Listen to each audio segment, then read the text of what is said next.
కాకినాడ జిల్లా తుని నియోజకవర్గం కోటనందూరు మండలంలో స్వర్గీయ ఎన్టీఆర్ వర్ధంతి వేడుకలు ఘనంగా నిర్వహించారు. కాంగ్రెస్ పాలనలో విసిగి వేచారిన ప్రజల కోసం స్వర్గీయ ఎన్టీఆర్ తెలుగుదేశం పార్టీని స్థాపించి ప్రజలకు ఎన్నో సంక్షేమ పథకాలు అందించి అన్ని వర్గాలుగా రాజకీయ చాతుర్యం తెచ్చిన వ్యక్తిగా ఎన్టీఆర్ ప్రజల గుండెల్లో చిరస్మరణీయుడిగా ఉండిపోయాడు. ప్రస్తుత రాజకీయ పరిస్థితులు ఆనాటి కాంగ్రెస్ పాలనను తలపిస్తున్నాయని, అలాంటి రాజకీయ శక్తులను అణచివేయడానికి 2024లో టీడీపీకి ఓటేసి వైఎస్ఆర్ గవర్నమెంట్ ని ఇంటికి పంపడానికి సహకరిస్తారని అన్నారు. ఈ కార్యక్రమంలో గంతులూరి చిరంజీవిరాజు, రౌడి సత్యనారాయణమూర్తి, అంబర్మూరి శివనారాయణ, ఆడపాటి సత్యనారాయణ, అంతా అమ్మాజీ, చింతకాయల రవి, జనసేన నాయకులు అంకరెడ్డి రాజశేషు, చింతల శ్రీను, ఇందిక నాని, గంటా అమ్మాజీ, అంకవరెడ్డి వెంకటేశు, అభిమానులు, కార్యకర్తలు పాల్గొన్నారు.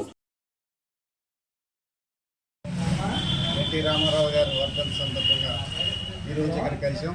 కానీ మరి ఆయన చేసిన కేవలం 9 నెలల వ్యవధిలో రాష్ట్రంలో ఉన్న బడుగు బలహీన వర్గాలకి, అలాగే దళితులకి, అందరికీ కూడా ఎట్టి పరిస్థితుల్లోనైనా సరే ముందుకు తీసుకురావాలి, రాజ్యాంగం అంతా వాళ్ళ చేతిలో ఉండాలనే ఉద్దేశంతో ఆ రోజు ప్రారంభించి ఈరోజు ఆయన మన ముందు లేకపోయినా సరే ఆయన్ని మన గ్రామానికి చేసింది ఒక్కసారి మనం గుర్తుపెట్టుకోవాలి.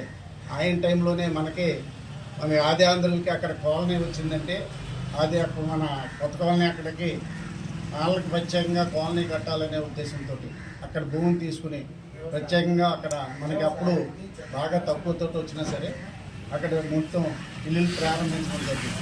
అవి ఈరోజు మేళవి అంటే కేవలం ఆ రోజు చేసిన కృషి అన్నది ఒకసారి దానికి తోడు మనకి ఇక్కడ యనమల రామకృష్ణ గారు 83లో ఆయన అవ్వటం, అయిన దగ్గర నుంచి ప్రాంత అభివృద్ధికి ఆయన ఎంతో కృషి చేశారు.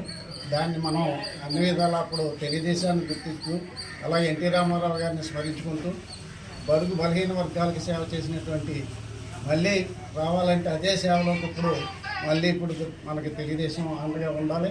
తెలుగుదేశం పార్టీ వ్యవస్థాపకులు ఈస్టేసులు మన ఉమ్మడి ఆంధ్రప్రదేశ్ మాజీ ముఖ్యమంత్రి వర్యులు నందమూరి తారక రామారావు గారి వర్ధంతి సందర్భంగా ఈరోజు కోటనందూరు తెలుగుదేశం పార్టీ తరఫున ఆయన ఆత్మకు శాంతి చేకూరాలని కోటనందూరు తెలుగుదేశం పార్టీ తరఫున ఘనమైన నివాళులు అర్పించడం జరిగింది.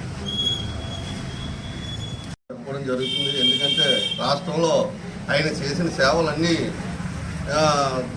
పేదవాడి గురించి ఎన్నో కిలో 2 రూపాయల బియ్యం ఇలాంటి పెద్ద పెద్ద పథకాలన్నీ తీసుకొచ్చి మహనీయుడు ఇవాళ మన ముందు లేకపోయినా ఇవాళ ఆయన స్మరించుకుంటూ అలాంటి మహనీయుడికి ఇవాళ నివాళులు అర్పించాము. కోటనందూరు మండలంలో నియోజకవర్గం పరిధిలోనే కదా రాష్ట్ర వ్యాప్తంగా మహానుభావుడికి నివాళులు అర్పించుకుంటూ ఆయన స్మరించుకుంటూ ఆయన చేసిన మేళ్ళన్నీ గుర్తు చేసుకుంటూ ఈరోజు ఆయన బాటలోనే ఇవాళ చంద్రబాబు నాయుడు గారు కూడా పేదల గురించి, బీసీ మైనార్టీ, ఎస్సీ ఎస్టీల గురించి పాటుపడే మహనీయుడు ఈరోజు రాష్ట్ర వ్యాప్తంగా రాష్ట్రంలోనే కాదు దేశంలోనే కూడా ఈయన ఆదర్శంగా తీసుకొని ఇవాళ ఎన్టీ రామారావు గారిని స్మరించుకుంటూ ఎంతో బాధపడుతున్నారు.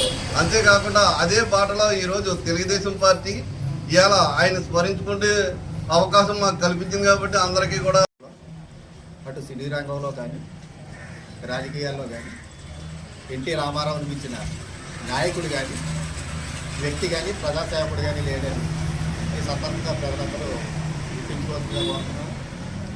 దేశంలో ముఖ్యంగా ఆంధ్రాలో బడుగు బలహీన వర్గాలు అటు ఎస్సీ కానీ బీసీ కానీ సామాజికంగా ఆర్థికంగా ఈరోజు వాళ్ళు ఏ పార్టీలో ఉన్నప్పటికీ ఒక గుర్తింపుకు వచ్చారు అంటే అది ఎన్టీ రామారావు గారు పెట్టిన భిక్షే. ఒకప్పుడు ఎగువ తరగతి ఉన్నత వర్గాల్లో ఉన్న రాజకీయం గ్రామ స్థాయిలో బడుగు బలహీన వర్గాల్లో చేతికి వచ్చిందంటే ఒక ప్రతిభాభారతి కానీ, జిఎంసీ బాలయోగి గారు కానీ, ఒక యనమల రామకృష్ణుడు కానీ, ఒక దేవేంద్ర గౌడ్ కానీ, ఇలా ఎంతోమంది వందలాది వేలాది మంది బీసీఎస్సీ నాయకులకు రాజకీయ చైతన్యం కల్పించి ప్రజలకు సేవ చేసే అవకాశం వచ్చింది అంటే ఒక ఎన్టీ రామారావే. అంబేద్కర్ గారి తర్వాత ఆంధ్రప్రదేశ్లో ఒక సంస్కరణలు తీసుకొచ్చి ఒక కాలనీలు కానీ, రేషన్ బియ్యం కానీ, ఈరోజు పెన్షన్లు అందుకుంటున్నారు అంటే అది ఎన్టీ రామారావు గారు ప్రారంభించిన పథకమే. మహిళలకి ఆస్తిలో హక్కు ఏ రకంగా చూసినా రాజకీయ చైతన్యం తీసుకొచ్చి ఆంధ్రప్రదేశ్లో ఒక సుస్థిర స్థానం ఏర్పరచుకున్న ఎన్టీ రామారావు గారి వర్ధంతి ఈరోజు జరుపుకుంటున్నాము. ఈ సందర్భంగా అందరికీ నమస్కారాలండి. ఈరోజు మనకి చరిత్రలోనే ఒక మరుపురాని రోజు. మన సీనియర్ నటులు శ్రీ నందమూరి తారక రామారావు గారు వర్ధంతి సందర్భంగా మనందరం ఇక్కడ ఆదరడం జరిగింది. మరి సినీ రంగంలోనే కాకుండా ఆయన తనకంటూ ఒక ప్రత్యేకతను ఏర్పరచుకొని రాష్ట్రంలో మౌఢ్యం లేని మహారాజుగా సినీ రంగంలోని రాజకీయ చరిత్రను కూడా ఎంతో ప్రాముఖ్యత సృష్టించారు. మరి బడుగు బలహీన వర్గాలకి కూడు గుడ్డ ఉండాలని ప్రతి పథకాన్ని ప్రవేశపెట్టి మన రాష్ట్రంలో ఒక సంక్షేమ పథకంలో నడిపించిన ఏకైక వ్యక్తి ఎవరైనా ఉన్నారంటే మన నందమూరి ఎన్టీ రామారావు గారు. మరి ఈ మహానుభావులు ఊరికనే పుట్టరని అంటారు. అలాంటి వ్యక్తుల్లో మొట్టమొదటిగా చూసుకున్న వాళ్ళైతే మన అంబేద్కర్ గారు, నెక్స్ట్ తర్వాత వచ్చింది మన ఎన్టీఆర్ గారు.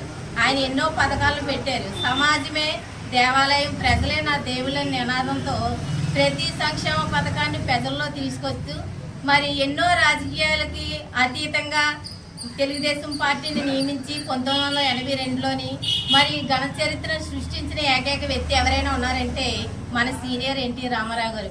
ఆయన్ని ఈ రోజు జ్ఞాపకం చేసుకుంటూ మనం అందరం ఆయన వర్ధంతిని పురస్కరించుకొని ఆయనకి ఘన నివాళులు అర్పిస్తున్నాము. అందుకే ఇక్కడ ఏర్పడడం జరిగింది. Thank you. అందరికీ నమస్కారం. అందరికీ నమస్కారం. మన భారతదేశానికి స్వతంత్రం వచ్చిన తర్వాత అడిపరిగిన కాంగ్రెస్ ప్రభుత్వానికి ఇందిరాగాంధీ నేతృత్వంలో ఒక నియంత్రణ పరిపాలన జరిగే టైంలో తెలుగు జాతి ఆత్మగౌరవాన్ని నిలబెట్టేందుకు మన శ్రీ కీర్తిశేషులు నందమూరి తారక రామారావు గారు తెలుగుదేశం పార్టీ స్థాపించడం జరిగింది. ఇప్పుడు ప్రజెంట్ జరుగుతున్న సిచ్యువేషన్లో ఏ నాయకుడన్నా అవలంబించేది ఆయన పెట్టిన సంస్కరణలే. ఆంధ్రప్రదేశ్ ప్రభుత్వంలో అయితే సంక్షేమ పథకాలకి పెద్దపీట వేసిన కూడా నందమూరి తారక రామారావు గారే.